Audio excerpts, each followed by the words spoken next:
We all know that Bud Light is seriously struggling right now, that Anheuser Busch is really going through it. All of their numbers are going down and all of their competitors' numbers are going up. We're seeing Coors and Miller skyrocket in sales thanks to this whole situation. You can see it in this chart right here. And we're seeing Bud Light plunge in sales 17%. And a lot of people are saying that it's a lot more than 17% because you have to realize that the last few weeks, it's also been going down. So that's a 17% drop from the last drop that we had, not from the start of the Dylan Mulvaney whole boycott situation. So it's a lot lower than 17%, and I think that it will continue to go down as time goes on. Hopefully we can get it down to like 50% total. Right now, I think it's, people are saying between 25 and 34%. I don't know what the exact number is. Hopefully we can get it down to like 50%, maybe 45%, something like that. It would be great. But also Bud Light and Anheuser Busch are using some weird, embarrassing, honestly, just very desperate tactics in order to stop this boycott. I don't know who advised them to do these things,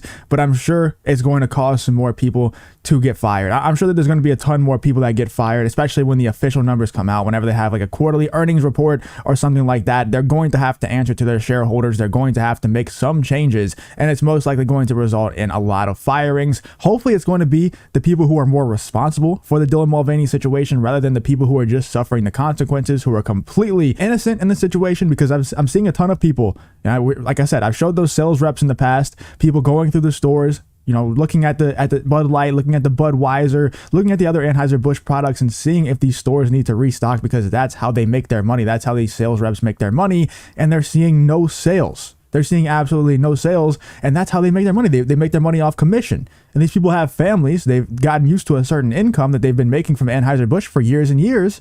And then all of a sudden they make a really stupid decision with the Dylan Mulvaney stuff. And now they're selling nothing.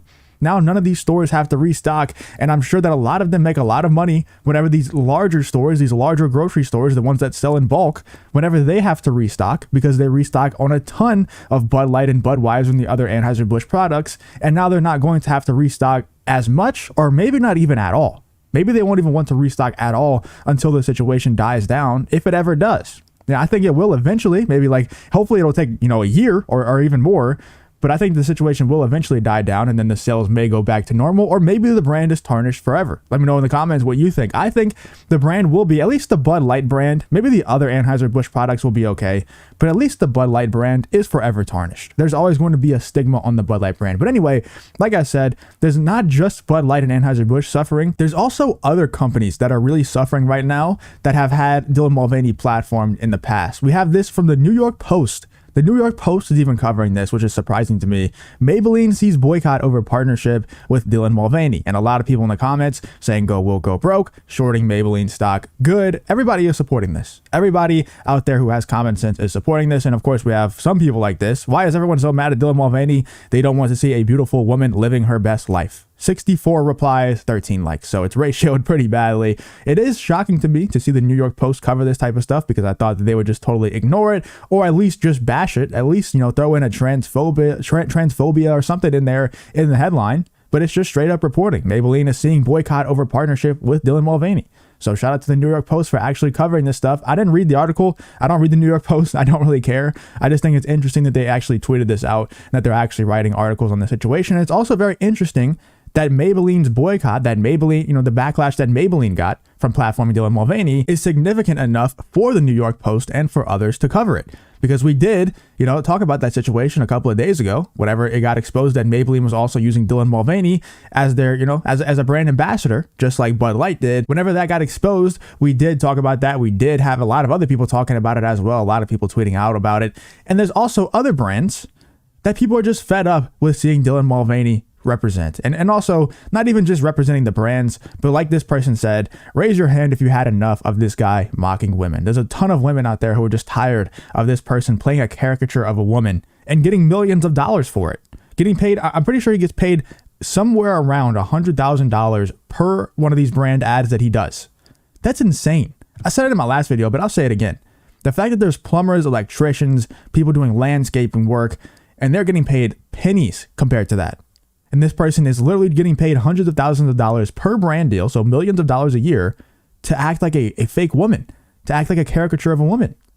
It's insane to me. It's disturbing. Let's check out this video. I'm sorry you have to watch this video. But like I said before, I had to watch it, so you have to watch it. Watch this. I need to wash out my crazy hair from the weekend and start fresh. I'm using the Maru butter, I hope I said that right, and Rose shampoo and conditioner. Oh my gosh, the smell is so feminine. It's vegan, 100% biodegradable, and it nourishes my hair. My hair is washed, time for glam. The glam is giving, look at this shine. The glam is giving.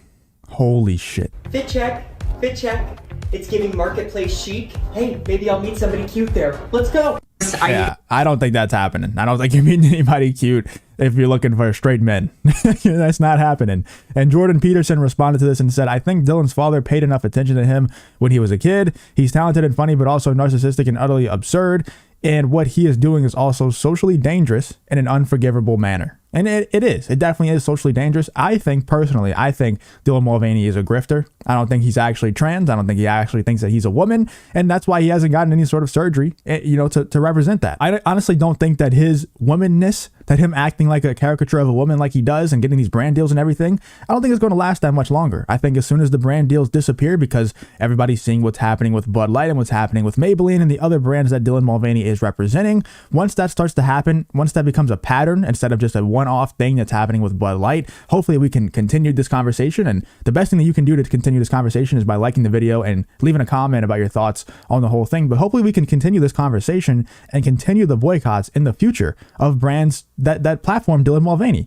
Hopefully that happens. And I'm sorry I paused on this screenshot. It's a disturbing one. It's hard to find one that's not disturbing, so to be fair.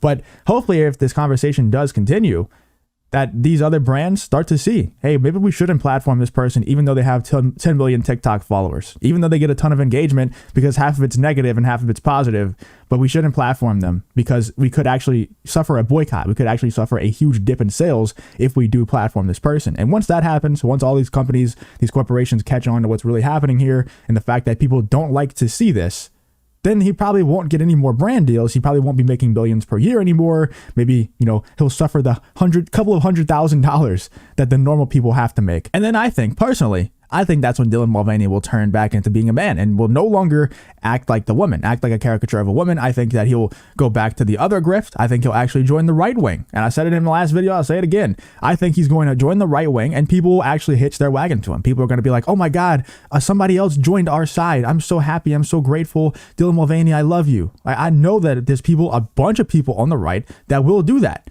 immediately as soon as Dylan Mulvaney switches. And I'm calling it now. He will, in the next 6 months to a year, switch to the right wing grift. He will. And he'll say, I escaped the trans cult. That'll be his first video. He'll make a YouTube video, a commentary style video, maybe like this one, but probably with a camera on. He'll no longer act flamboyantly gay or like a caricature of a woman. He'll act like a normal man. And the title of the video and the whole premise of the video, his first one, will be how I escaped the trans cult. Anheuser Busch is also doing something very embarrassing when it comes to TikTok and censorship. There's this guy who has been one of the main sales reps that I've been following, that I've been playing on my channel, who has been saying that they're not selling much beer and he has to feed his family. That's how he feeds his family, by selling beer to these grocery stores, and not many of them have to restock. And check out what he has to say, because like I said, Anheuser Busch is getting very desperate and they're even censoring people on TikTok. Let's check out what this guy has to say. Another video, guys, on the update I just had. If you guys want, I'm going to be going live on YouTube. If you guys want to follow me over there, and I could express my thoughts a little bit more freely, because TikTok keeps shutting me down, and I'm sure they're going to probably delete my account. So head over to Projects 815 on YouTube, subscribe, and you'll get updates on my live videos. Thank you.